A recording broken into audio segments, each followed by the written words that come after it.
left on the brakes. Leclerc has that inside line. Perez goes off the track. Comes into gate. Off goes Leclerc. Through goes Hamilton. Unbelievable stuff.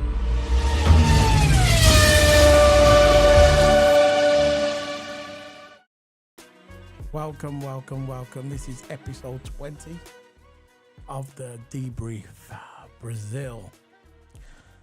This is recorded show. We start to do recording, so if you're listening to it on iTunes or Spotify, remember to like the audio. We're going to start doing from today all episodes from 20. Debrief from episode 20 will be on iTunes and Spotify and all the other podcast outlets, basically all of them. So basically from now, episode 20 upwards, there will be on audio. But if you want to catch the back catalogue, episodes 1 to 19, all you've got to do is go on my channel and subscribe, and you can pick them up there and like them as well. So enough of all that. We're going to get TOTO, my co-Q's, my partner in crime. He's Robin, I'm Batman. TOTO. Abba. There you go, TOTO. How's it going, bro? Yeah, it's going good, man. It's going good. So, TOTO Hammer, we're going to get straight into it. I've just told everybody who's listening to it from episode 20 onwards, they're going to be going onto iTunes and Spotify as well from now. But if they want to catch the other ones from 1 to 19, then they'll have to go on our YouTube channels. So, TOTO Hammer, how you doing? Yeah, I'm doing good, man. I've just been, before we've done this video, been watching a bit of the Champions League. Of course, AC, but it's a fun one video. How I've been doing good. And for this debrief, of course, there's a Mercedes thing to talk about. There's a lot more coming up, so yeah. So, basically, Mercedes. We're going to go straight into it. Basically, we usually talk strategy. And we basically put our minds together and we try and come up with a better strategy than the team. Sometimes we don't do it. Sometimes we just end up talking about just Formula One in general. So now we're going to get straight into it because we don't want to make this video long. It's for the audio podcasters and the YouTube as well. But if you want to listen to us in the car, you just go onto Spotify, and all the links are going to be in the description below anyway. Go on Spotify and iTunes and you'll be able to see us on there. So this is only from episode 20 onwards. 1 to 19, remember, is on YouTube. But from episode 20 upwards, they will be going straight onto iTunes as well. So Mercedes, this is straight from Mercedes. This is coming from Allison, James Allison. This is what coming. This was today, because it's today. Mercedes suffered a dismal performance at Brazilian GP, leaving their hopes and challenging Max Verstappen in the dust. Technical director James Allison expressed a shock disappointment in the email to the team as they struggled with their car's performance. The W14 had issues with understeer, tyre deg, and a lack of speed both on the straights and on the corners. Despite their troubles, Allison believed that the problems were related to setup issues. I don't believe that. There's more to it than setup issues, rather than a fundamental flaw in the car, offering a hope for an improvement in the car in future races. Look, we've heard this before, okay? There's only so much you can really say the same thing where you just start not to believe. The first he said it was a performance, then he said it's not a flaw in the car, it's got to be a setup issue. For me, it's more than a setup issue. I'm going to go with the other one. True. I believe there's a flaw in the car. There's a flaw with this car. Very simple, really. There must be. It's more than setup issues. So what do you think, TOTO? Look, what Allison said? There must be more than a fault on the car, because I don't know. you saw this in sprint quali. Yeah, they were nearly getting overtook by the AlphaTauri, and they could not change the car at all. Now coming into Brazil, it's sprint. I think sprint rate just showed it all, really, because they were getting passed by AlphaTauris. They could have got a good start, but they're just losing performance every single lap. They're just losing performance, so it could be an engine issue, but I just don't know at this point, because they said this so many times about we're going to bring this upgrade in. We've got the race pace all locked down. We're going to bring upgrade after upgrade. But it could work for a little bit, but then next race, it could all fall down. You know, and like you said, it's not a setup issue. It's not just as easy as that, a setup issue. Of course, setup issues are really vital part of the car that you need to neutralise. But it's got to be more than a setup issue. You see it all there, what James Allison said. The car's flawed. They were warned in 2022 that the concept that Mercedes went for was the wrong way. They were warned in 2022. They ignored 2022 and they said, right, we're going to keep our concept, but we're going to throw upgrades on it. It did work. They came close. Russell won a race last year in Brazil. Lewis hasn't won a race since Abu Dhabi 2021. For Lewis Hamilton's standards, he must be rejected. I know he's coming out and he's smiling and he's coming out in the camera and he's saying what he's supposed to say, because he knows if he comes out and says anything negative, he knows what the press are going to say about him. So he's coming out and he's smiling, but he knows there's a fundamental flaw in his car. He's basically come out in the media and said it as well. He said after the race that he's not going to be, I can't wait until we drive next year's car. He believes that Red Bull will dominate for the next couple of years until the new regulations start. Yeah. What do you think about what he said? Yeah, about Hamilton saying that, it's a bit. I think he's basically had enough of the car because he's unusual. Usually on the weekend he's positive. He's always smiling. You know what he's like. He's always showing positivity.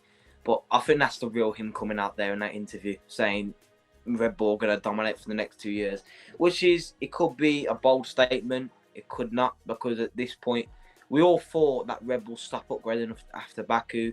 You saw like Mercedes fans putting a rumour out that they stopped upgrading after Baku. You just never.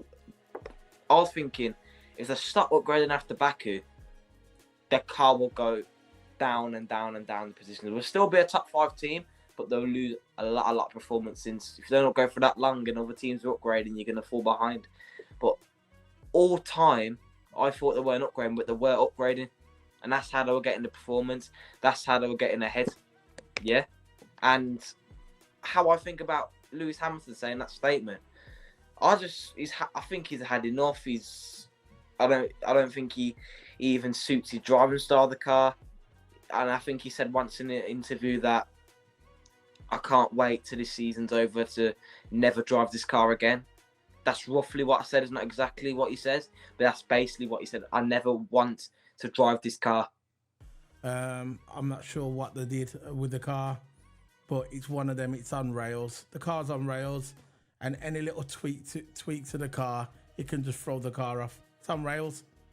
You got a car that when it works good, but as soon as you tweak it and you try and change a few things on the car just throws off, and that's why the car's on rails. And that's exactly what Louis said as well.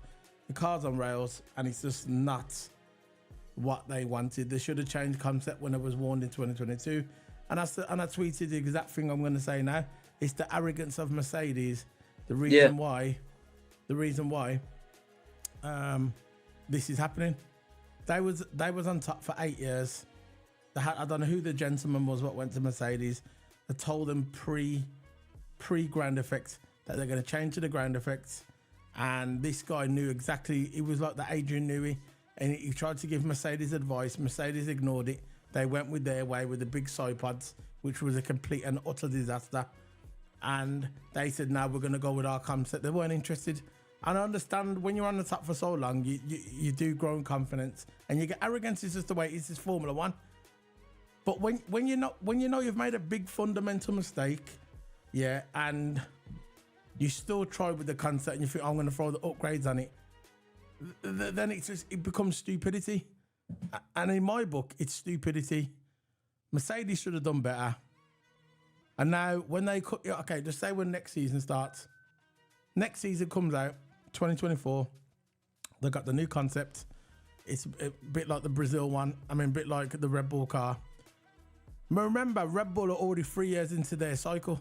They know exactly what makes that car tick.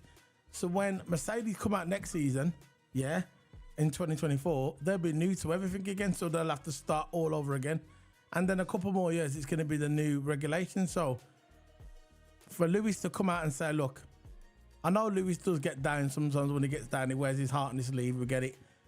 But when Lewis comes out and says, look, I think Red Bull's going to dominate for the next couple of years until the regulations change, that's something that, you know, Mercedes needs to be worried about because, you know, but it is what it is. That I know this is not the normal debrief. We usually talk about strategy, but this was really the highlight of the race, the way Mercedes got it completely wrong when they changed the car, and Russell getting a DNF as well because it was to do with water cooling, that the car was overheating. The car's a disaster.